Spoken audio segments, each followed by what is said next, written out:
نحمده ونصلي ونسلم على رسوله الكريم أما بعد فأعوذ بالله من الشيطان الرجيم بسم الله الرحمن الرحيم الذين ينفقون أموالهم في سبيل الله ثم لا يتبعون ما أنفقوا منا ولا أذى لهم أجرهم عند ربهم ولا خوف عليهم ولا هم يحزنون. وقال تعالى الذين يأكلون الربا لا يقومون إلا كما يقوم الذي يتخبطه الشيطان من المس ذلك بأنهم قالوا إنما البيع مثل الربا وأحل الله البيع وحرم الربا فمن جاءه موعظة من ربه فانتهى فله ما سلف وأمره إلى الله ومن عاد فأولئك أصحاب النار هم فيها خالدون. يمحق الله الربا ويربي الصدقات والله لا يحب كل كفار أثيم. إن الذين آمنوا وعملوا الصالحات وآتوا الزكاة لهم أجرهم عند ربهم ولا خوف عليهم ولا هم يحزنون.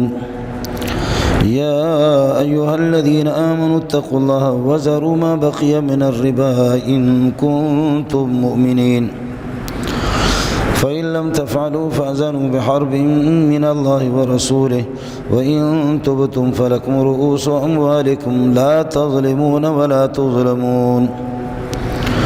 وإن كان ذو عسرة فنظرة إلى ميسرة وأن تصدقوا خير لكم إن كنتم تعلمون.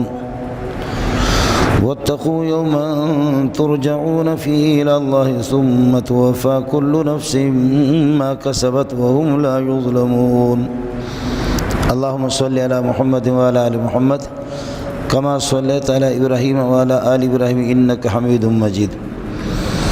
اللهم بارك على محمد وعلى آل محمد كما باركت على إبراهيم وعلى آل إبراهيم إنك حميد مجيد.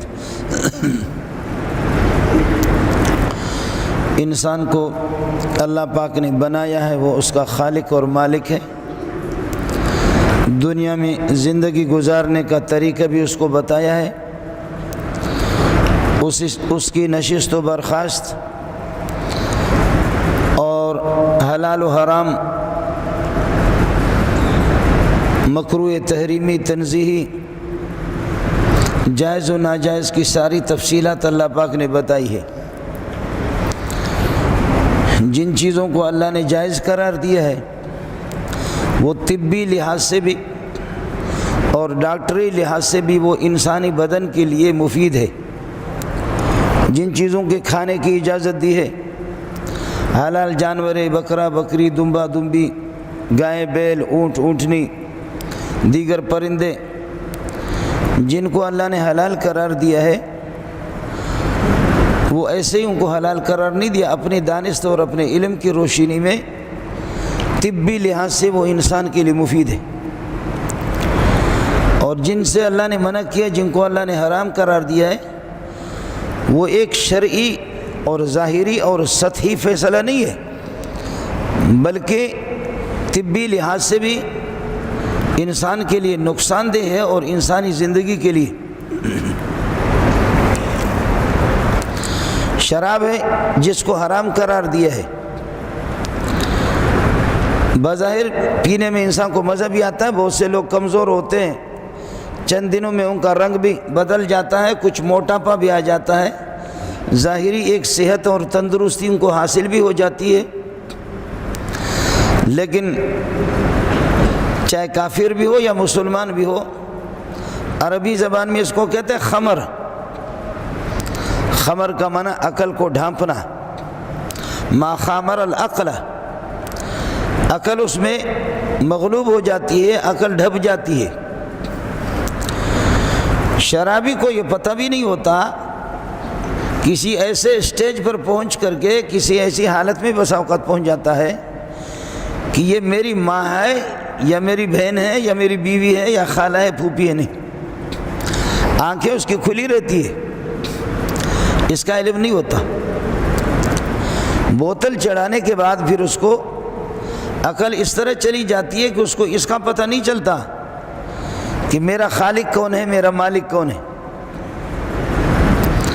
اور ویسے اس کی صحت اور تندرستی کے لیے آپ دیکھیں، جو لوگ شراب نوش ہے، شراب نوشی کرتے ہیں، میرے رب نے ان کو ایسی بیماریوں کا شکار بنایا ہے کہ آگے جا کر کے اس کا کوئی علاج بھی نہیں ہے۔ ظاہر مشروبات کا اثر بھی پینے والے پر، شارب پر ہوتا ہے۔ معقولات جو چیزیں کھائی جاتی ہے، آکل کھانے والا اور مغتذی غذا پانے والا، اس پر اس کا اثر ہوتا ہے۔ مچھلی کھائیں گے آپ تو اس میں گرمی ہے، حرارت ہے، وہ اپنا اثر ظاہر کر لیتی ہے۔ بکری کی دودھ کا اثر الگ ہے، گائے کی دودھ کا اثر الگ ہے، بھینس کی دودھ کا اثر الگ ہے، بکری کے گوشت کا اثر الگ ہے، مرغی کے گوشت کا اثر الگ ہے، مچھلی الگ ہے۔ یہ حرارت اور برودت کی شکل میں اپنا اثر ظاہر کر لیتے ہیں۔ خنزیر خود بہت بے حیا ہے، آپ نے تو نہیں دیکھا ہوگا، جائیں جا کر کے، یہ کبھی مری اسلام آباد وغیرہ ہم لوگ جاتے ہیں، یہ جامع فریدیہ جہاں پر اس کے سامنے جنگل ہے دائیں بائیں، تو خنزیر وہاں گھومتے پھرتے ہیں۔ اور یہ خیبر پختون کے بہت سے جنگلات کے اندر، ہمارے بلوچستان میں نہیں ہے۔ آگے آپ کو کیا بتاؤں، بہت بے حیا جانور ہے،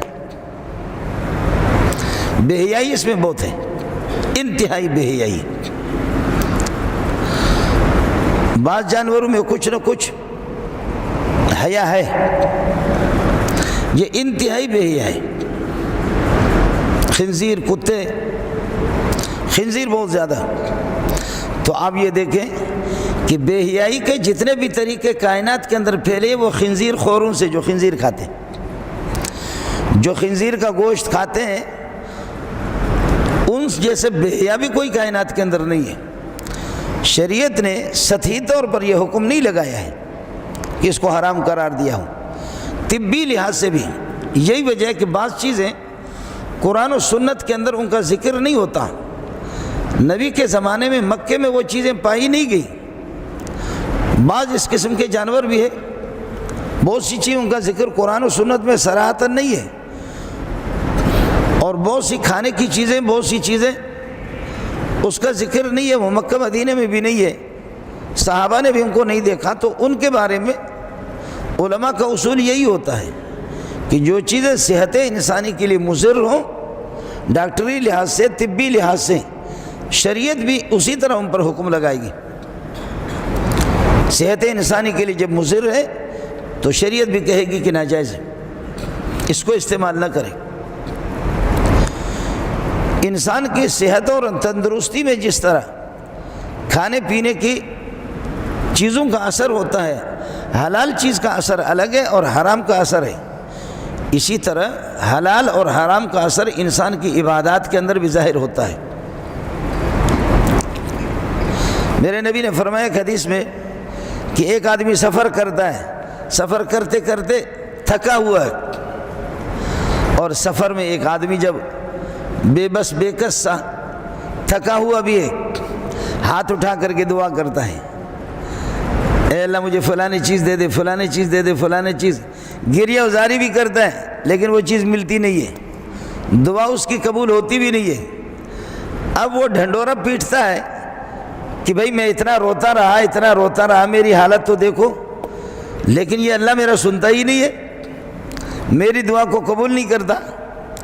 تو میرا نبی فرماتے ہیں کہ ماکلہ حرام و ملبسہ حرام، اس کا کھانا بھی حرام ہے، لباس بھی اس کا حرام ہے، اور پینا اس کا حرام ہے، فانا یستجاب لہ، اس کے لیے دعا اس کی کیسے قبول ہوگی؟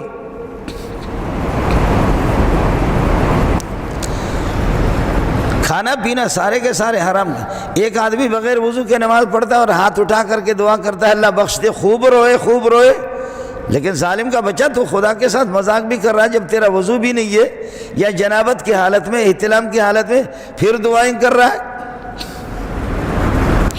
جو شرائط ہے نماز کو، لباس بھی پاک ہو، جگہ بھی پاک ہو، کھانا پینا بھی انسان کا پاک ہو، حلال کا ہو، رخ قبلے کی طرف ہو، وضو ہو، طہارت ہو۔ اب وضو نہیں ہے، طہارت نہیں ہے، رخ قبلے کے اس لانڈی کی طرف اس نے کیا ہوا، حرام خور ہے، اور وہ جتنا بھی روئے دعا کرے۔ ماکلہ حرام و ملبسہ حرام فانا یستجاب لہ ذالک، کھانا پینا سب کچھ حرام ہے، لباس حرام ہے، اور کس طریقے پر یہ ہے کہ اس کی دعا قبول ہو جائے گی؟ اس لیے اللہ پاک نے ایک عجیب نظام مقرر کیا ہے قرآن پاک میں، سورہ بقرہ میں بھی اور سورہ آل عمران کے اندر بہت سے دیگر صورتیں کہ جن کے اندر جہاد کا ذکر آتا ہے، مجاہدین کی تشجیع کی ہے اور مجاہدین کی حوصلہ افزائی کی ہے کہ اس طرح لڑو۔ تو جہاد کے آیتوں کے درمیان میں جہاد یعنی لمبی صورت چلتی ہے، اس کے درمیان میں اللہ سود کو بیان کرتا ہے، ربا کو بیان کرتا ہے، رشوت کو بیان کرتا ہے۔ اب ایک عام آدمی کہتا ہے کہ بھئی اس کا کیا تعلق ہے؟ بات جہاد کی چل رہی ہے، بحث جہاد کی چل رہی ہے، موضوع جہاد کا چل رہا ہے، درمیان میں سود کا کیا تک بنتا ہے؟ یہ نہ ماقبل کے ساتھ جوڑتا ہے، نہ مابعد کے ساتھ جوڑتا ہے۔ لیکن یہ بھی شاید اس نقطے کی سمجھنے سے محروم بھی وہی ہوگا جو سود خور ہوگا، اس کو سمجھ بھی نہیں سکے گا۔ ورنہ علماء یہی کہتے ہیں کہ بھئی اس کی بنیادی وجہ یہ ہے کہ جہادی آیات کے درمیان میں، جہادی صورتوں میں سود کو جہاں بیان کیا جاتا ہے، بتایا یہ جاتا ہے کہ سود اگر کوئی مجاہد کھائے گا، سود اگر کھائے گا تو پھر میدان فتح نہیں ہوگی، پھر وہ فتح حاصل نہیں کر سکے گا۔ میرے نبی نے فرمایا صلی اللہ علیہ وسلم کہ سود کی 70 نحوستیں ہیں، 70 نحوستوں میں سے کمتر نحوست یہ ہے، 70 نحوستوں میں سے کمتر اور ادنا نحوست یہ ہے کہ مسلمان اپنی ماں کے ساتھ اپنا منہ کالا کرے، یہ ادنا ہے۔ کافر اپنے ماں کے ساتھ منہ کالا کر رہا ہے، اپنی بہن کے ساتھ، اپنی پھوپھی کے ساتھ، خالہ کے ساتھ، کافر کی بات نہیں ہو رہی۔ فرمایا کہ بحیثیت مسلمان ہو کر کے جیسے کوئی مسلمان اسلام کا توق اس نے اپنے گردن میں ڈالا ہے اور کہتا بھی مسلمان ہوں، لا الہ الا محمد رسول اللہ، اس قسم کا مسلمان یہ اپنی ماں کے ساتھ گویا کہ اپنا منہ کالا کر رہا ہے۔ ظاہر ہے کہ اس قسم کا فعل مسلمان سے تو بہت کبھی اور بہت غلیظ، پلیت مسلمان سے زیادہ شمار ہوگا۔ کافر اگر یہ کام کرے تو کوئی مسئلہ نہیں ہے۔ اب کوئی کافر آ کر کے مسجد میں ٹٹی کرے وہ تو غلط ہے، ہم ٹوکیں گے، اس کو دھکا دیں گے، وہ غلط کر رہا ہے۔ لیکن مولوی صاحب مسجد میں پاخانہ کرے پھر لوگ تو کیسے لعنت نہیں بھیجیں گے، بدبخت کا بچہ تو ملا کس چیز کا؟ ایک عام آدمی اگر مسجد میں پیشاب پاخانہ کرے تو ٹھیک ہے، اللہ آپ کا بھلا کرے، گناہ ہے، نحوست ہے، لیکن مولوی صاحب اور صوفی صاحب پھر تو اس بغیرت قسم کا مولوی ہوگا، غیرت اس کے پاس کوئی چیز ہوگی بھی نہیں۔ بتایا یہ جا رہا ہے کہ سود کی 70 نحوستوں میں سے ادنا نحوست یہ ہے کہ مسلمان اپنی ماں کے ساتھ اپنا منہ کالا کرے۔ دوسری ایک روایت میں فرمایا، دوسری روایت میں کہ جو سود خور ہے، سود لیتا ہے، سود دیتا ہے، اور کبھی ایک روایت میں یہ بھی ہے کہ ان کے درمیان میں جو واسطہ بنتا ہے دونوں کو ملاتا ہے، ایک رشوت کہ تیرے رشوت تجھ سے لوں گا، میں اپنے لیے بھی لوں گا، آپ کا رشوت دے کر فلانا افسر صاحب کو دے دوں گا، فلانے محکمہ والے کو دے دوں گا، پھر حکومت میں آپ کا کام بن جائے گا۔ لعن اللہ الراشیہ والمرتشیہ والرائش بینہما، سبحان اللہ سبحان اللہ، لعن اللہ الراشیہ والمرتشیہ والرائش بینہما، اللہ کی لعنت رشوت دینے والے پر بھی اللہ کی لعنت، رشوت لینے والے پر بھی اللہ کی لعنت، والرائش بینہما، ان کے درمیان میں جو چل کر کے واسطہ بنتا اس پر بھی خدا کی لعنت۔ اس لیے کہ بڑے لوگ بڑے ہی ہوتے ہیں، آدمی جتنا بڑا حرام خور ہوگا اتنا ہی بڑا شمار ہوگا ہماری سوسائٹی میں، ہمارے ملک میں۔ تو بسا اوقات وہ اپنے بھرم کو اور اپنے یہ کہ مقام کو اونچا رکھنے کے لیے ہم سود نہیں لیتے ہیں، تو درمیان میں اور بھڑوے ہوتے ہیں۔ اب ایک آدمی کا کام وہ جائز کام اور کرنا ہے، حکومت کی ذمہ داری ہے، لیکن وہ کام ہوگا نہیں، وہ کام نہیں ہوگا۔ درمیان میں ایک آدمی واسطہ بنے گا، اور واسطہ بن کر کے اللہ آپ کا بھلا کرے۔ آپ ناراض نہ ہو، یہ ہمارے بلوچستان کی جو بارڈر ہے، بلوچستان چاہے وہ ایران بارڈر ہے، وہ گوادر بارڈر ہے، گوادر سے یا تم مکران سے یا دفتان سے یا یہاں پر اللہ آپ کا بھلا کریے کراچی، اس سے ہب چوکی سے تھوڑا سا آگے یا چمن بارڈر ہے، واہ اگر کسی افسر کی نوکری وہاں لگ جائے 2 مہینے میں کروڑ پتی نہیں ارب پتی بنتے ہیں۔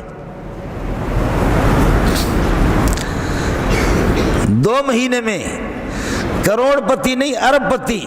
مجھے کیا مصیبت پڑی ہے کہ قرآن ہاتھ میں لے کر کے مسجد میں ایسی باتیں کر رہا ہوں۔ میں بھی کسی مسلمان کا تو بچہ ہوں نا۔ ہے اس ملک پر اور اس ملک کے اہل اقتدار پر پھر اللہ کی لعنت کیسے نہیں ہوگی؟ ہمارے بلوچستان کے کچھ لوگ ہیں جانے پہچانے، کبھی اس کو فون کرتے آپ کہاں ہیں، کہتے کہ رحیم یار خان میں۔ کبھی کسی ساتھی کو فون کیا کہ بھائی تو کہاں ہے، کہتے اسلام آباد میں۔ ارے تو کہاں ہے، کہتے میں ملتان میں ہوں۔ ارے بھائی تو ہر مہینے میں ملتان میں بھی جاتا ہے، رحیم یار خان جاتا ہے، فلان جگہ جاتا ہے، یہ کیسے جاتا ہے؟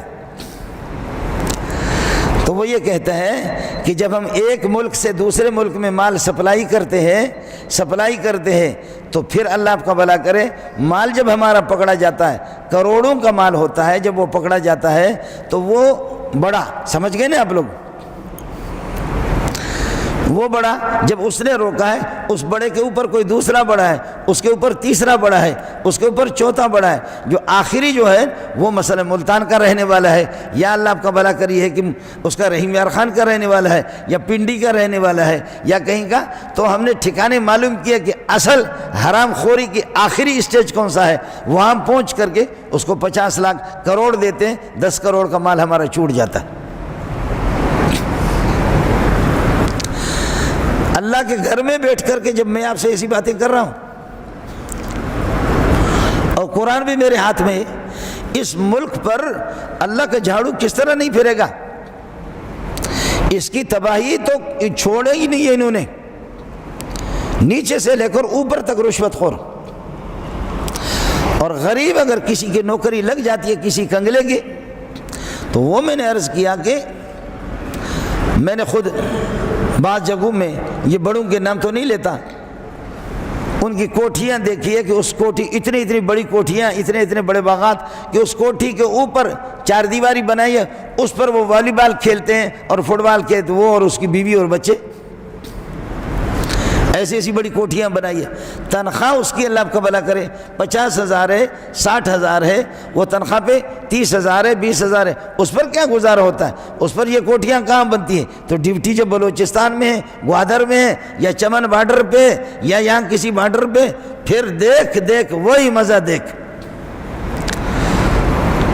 اور ہمارے کچھ دوسرے ایک ساتھی سے میں نے کہا کہ بھائی نمازی، اللہ کے بندے نمازی اس قسم کے، اس کی گاڑی میں شراب، کہتے ہیں یہ لیے ایک بڑے افسر کے لیے لیے، ہم اس کو شراب دیتے ہیں، پھر ہمارا مال جو ہے نا،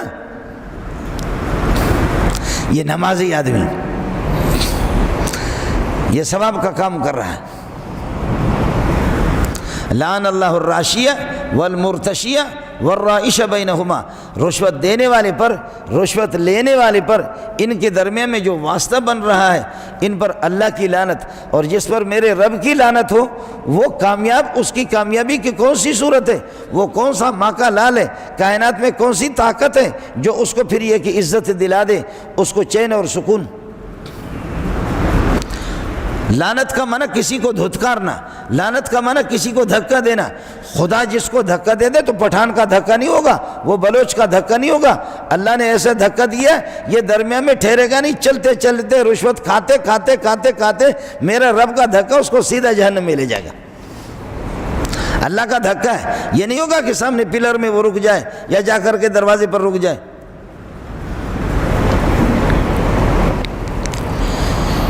اس لیے میرے نبی نے فرمایا انبیاء کو خود بھی یہ حکم ہے، یا ایھا الرسل کلوا من الطیبات واعملوا صالحا، اے رسولوں پاکیزہ چیزیں کھاؤ، حلال چیزیں کھاؤ، واعملوا صالحا، پھر نیک عمل کرو۔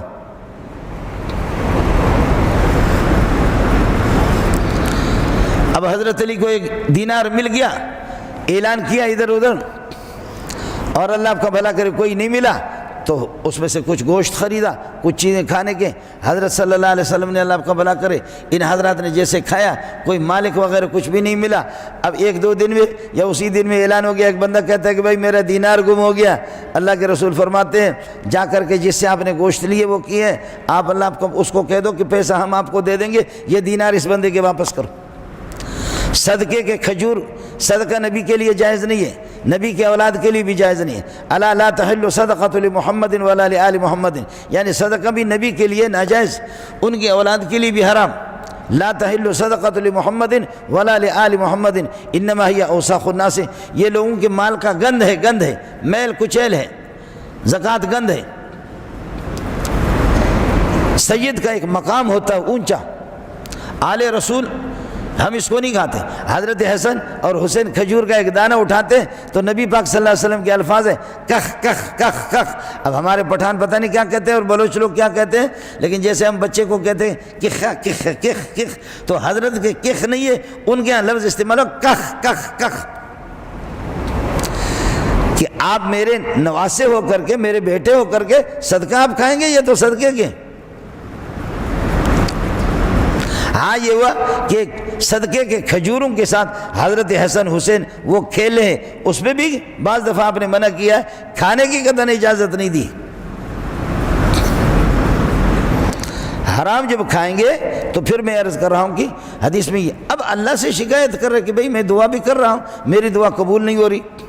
رمضان کا مہینہ آ رہا ہے، اس لیے میں آپ سے عرض کر رہا ہوں کہ علماء یہ کہتے ہیں کہ آدمی، اچھا ایک آدمی حرام مال سے سحری بھی کھاتا ہے، حرام مال سے افطار بھی کرتا ہے، افطار بھی کراتا ہے، تراویح کھڑے ہو کر کے پڑھتا ہے، کھڑے ہو کر کے تراویح بھی پڑھتا ہے، اور گرمی کے دنوں میں روزے کی تکلیفیں بھی برداشت کر رہا ہے، لیکن سحری بھی حرام، افطاری بھی حرام، بچوں کا سحری بھی حرام، اپنا بھی حرام، بچوں کا افطاری بھی حرام۔ واہ واہ! اب مولوی پر لعنت بھیجے، حافظ صاحب پر لعنت بھیجے کہ ارے رمضان میں تم کہتے دعائیں قبول ہو رہی ہے، تو بہت دعائیں کی، دعائیں قبول نہیں ہیں۔ ارے مولوی کی خود اپنی دعا بھی قبول نہیں ہوگی، اس کو بھی تو آپ حرام کہلا رہے۔ مولوی صاحب کی تو اپنی دعا بھی قبول نہیں، اس لیے ملا موت روتے ہیں اس وقت، ہم لوگ موت روتے ہیں لیکن کچھ ہوتا نہیں ہے۔ وہ سندھ میں کسی وڈیرے نے مولویوں کی دعوت کر دی، دعوت کر کے سب کو جا اب آپ بدھائے آسان دعا تاکہ پر دعا قبول نہ ہوتے چھاجے کرے، دعا کرتے دعا قبول نہیں ہو رہا۔ اس مولوی نے کہا یوں یوں، یہ بھی ہو سکتا ہے، یہ بھی ہو سکتا ہے، اس میں یہ بھی صورت ہے، یہ بھی صورت ہے، یہ بھی صورت ہے۔ دوسرے سے پوچھا تو بولو، اس نے کہا حضرت یہ بھی ہو سکتا ہے، یہ پتہ نہیں ہے، اللہ کی مرضی ہے۔ تیسرے سے کہا، چوتھے سے کہا، ایک مولوی میرے طرف منہ پھٹ تھا، اس نے کہا کہ اصل بات آپ کو بتا دوں۔ کہا کیا؟ کہا کہ تم بھی حرام خور ہو بغیرت، اور ہم بھی حرام خور ہیں، آپ ہمیں کھلاتے بھی حرام خور ہیں، تو حرام خور کھلانے والے تم بھی اور ہم مولوی لوگ بھی حرام خور، تو اس میں جتنی بھی دعا کریں دعا کہاں قبول ہوگی؟ وہی تم سارے کے سارے حرام خور۔ اور سندھی میں کہتے جیڑا روح تیڑا ختمہ، جس قسم کی روح ہوگی ختمہ اس قسم کا پڑا جائے گا، تو تم جس قسم کے ہوگے ہم بھی اسی قسم کے۔ تو ایسی صورت میں، لیکن عام حالات میں نبی نے فرمایا کہ جب انسان مال حلال کھاتا ہے، مال طیب کھاتا ہے، پاکیزہ مال کھاتا ہے، اپنے ہاتھ کی کمائی کھاتا ہے، میرے نبی نے ان ہاتھوں کو چوما بھی ہے کہ جن کی حلال کمائی ہوتی، جو اپنے محنت مزدوری کرتے، اور پاکستان کے روپے پر لکھا ہوا رزق حلال عین عبادت ہے۔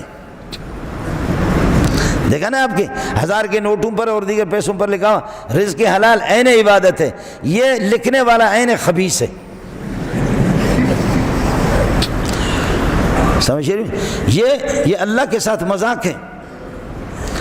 سب سے زیادہ سود خور یہی ہوتے ہیں، یہ لکھنے والے۔ اور جہاں ہم نے دیکھا ہے کہ جہاں اللہ آپ کا بھلا کرے لوگوں کو روکتے ہیں اور تلاشی لیتے ہیں، اس کے لیے یاد پیسہ۔ اب ہمارے بلوچستان میں جب گاڑیاں آتی ہے تو تلاشی دے دو، تلاشی دے دو، تلاشی دے دو، تلاشی دے دو، تو ڈرائیور کے پاس پھر پہنچتا ہے۔ ان کے ساتھ پہلے سے ڈرائیوروں کے ساتھ ان کا تعلق ہے، ڈرائیوروں کے ساتھ پہلے سے ان کا سلسلہ جڑا ہوا ہے کہ بھئی آپ پیسے دیں گے، ہر چکر پر آپ دیں گے، پیسے آپ دیں گے تو پھر آپ کو چھوڑیں گے۔ جیسے وہ آتے ہیں تلاشی لے رہا، ہاں بھائی مولوی صاحب اپنا بیگ دکھاؤ، آپ کے بیگ میں کیا ہے، آپ کے سامان میں کیا ہے۔ ڈرائیور کے پاس آتے ہیں، کوئی ناجائز چیز تو نہیں ہے، کوئی ناجائز چیز تو آپ نے نہیں اٹھائی ہے گاڑی میں، ڈکی بھری ہوئی ہے، ڈکی بھری ہوئی ہے، اس میں ہیروئن بھی ہو کچھ بھی ہو وہ بھری ہوئی ہے، لیکن تو ڈرائیور کہتے نہیں سرکار کچھ بھی نہیں ہے، کچھ بھی نہیں ہے۔ کہتے ہو کتے کا بچہ، پھر کم از کم ایک ماچس تو دے دو نا، سگریٹ ہے آپ کے پاس؟ کہتے جی ہاں سگریٹ۔ کہتے کون سا سگریٹ ہے؟ وہ پتہ نہیں کیا کیا ان کے پاس، اللہ آپ کا بھلا کرے، مختلف نام سگریٹ کے، سگریٹ کا پیکٹ اس کو دے دیا، ماچس دے دو، وہ سگریٹ نہیں ہوتا، سگریٹ کا پیکٹ، اس کے اندر اللہ آپ کا بھلا کرے 40-50 ہزار روپے رکھے ہوئے، وہ کتے کا بچہ دے دو، سگریٹ دے دو۔ تو اب مولوی منظور یہ سمجھ رہا ہے کہ بھائی ہمارا سر ماشاءاللہ ملک کا محافظ جو ملک کی حفاظت کر رہا ہے، اور وہ آیا اور گاڑی میں کوئی ناچیز اس کو ناجائز چیز ملی بھی نہیں، اور سگریٹ، اب ہر گاڑی سے سگریٹ کے پیکٹ لے رہے ہیں، یعنی آدھا گھنٹہ میں پونے گھنٹے میں اللہ آپ کا بھلا کرے گاڑیوں سے سگریٹ کے پیکٹ اندر اللہ آپ کا بھلا کرے لاکھ ہے۔ اب اس نے یہ کہ جتنے بھی تھیلیاں رکھی ہے اس قسم کے دھوکوں سے اور اس قسم کے رشوتوں سے میرے نبی نے فرمایا لعن اللہ الراشیہ والمرتشیہ والرائش بینہما، رشوت دینے والا لینے والا اور ان کے درمیان میں جو ان کو آپس میں ملاتا ہے، واسطہ بنتا ہے اور وہ اپنا الگ حصہ مقرر کر لیتا ہے، تینوں پر خدا کی لعنت ہو۔ اور لکھا ہوا بھی ہمارے ہاں ہوتا ہے، جہاں پر تلاشی لی جاتی ہے، جہاں پر یہ ہے کہ ملک کی حفاظت بھی کی جاتی ہے، وہاں پر لکھا ہوا رشوت لینے والا دینے والا دونوں پر خدا کی لعنت، یعنی وہ خود بتاتے کہ میں ملعون آپ کی حفاظت کر رہا ہوں، لکھا بھی ہے، جانتا بھی ہے۔ یہ اس ملک کا حال ہے۔ اس لیے میرے نبی نے فرمایا، دوسری روایت میں ہے کہ رشوت وہ 36 مرتبہ اگر آدمی زنا کرے، اس کی یہ کہ نحوست اور اس کی سنگینی اتنی نہیں ہے، رشوت اس سے بھی زیادہ ہے۔ اور رشوت خوروں کا حال بھی آپ دیکھیں آخر میں کیا ہوتا ہے۔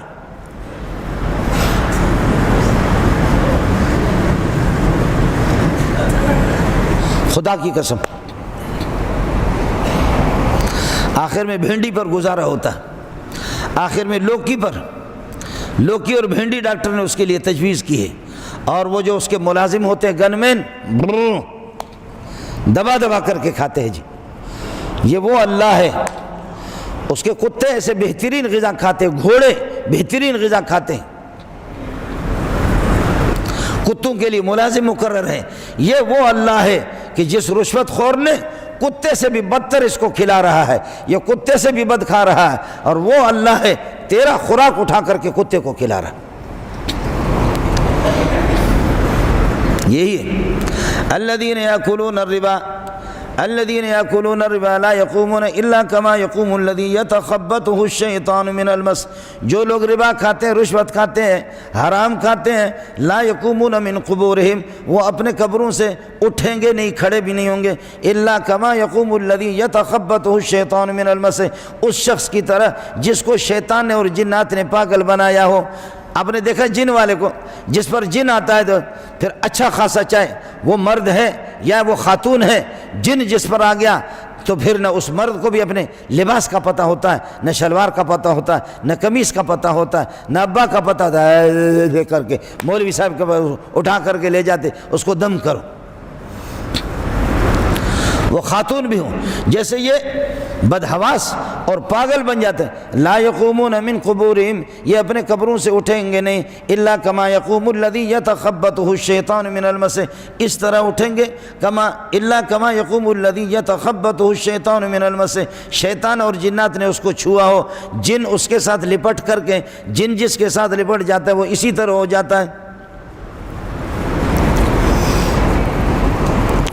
ذالک بانہم قالوا انما البیع، یہ یہ ابتدائی سزا ہے۔ ذالک بانہم قالوا انما البیع مثل الربا، یہ اس وجہ سے یہ سزا اس لیے ان کو دی گئی ہے، بانہم قالوا انما البیع مثل الربا، بیع میں خرید و فروخت میں، عام سودا میں خرید و فروخت میں اور رشوت میں کوئی فرق نہیں ہے، دونوں حلال ہے۔ ہمارے ملک کا ایک سربراہ علماء نے لکھا، علماء نے ایک نظام مرتب کیا کہ آپ بینکوں کو کس طرح چلائیں، آپ اداروں کو کس طرح چلائیں، آپ مارکیٹوں کو کس طرح چلائیں، آپ ملک کو کس طرح چلائیں، آپ کے اللہ آپ کو بھلا کرے خرید و فروخت اور سودا وہ مکمل تجارت بھی ہو لیکن آپ کو پرافٹ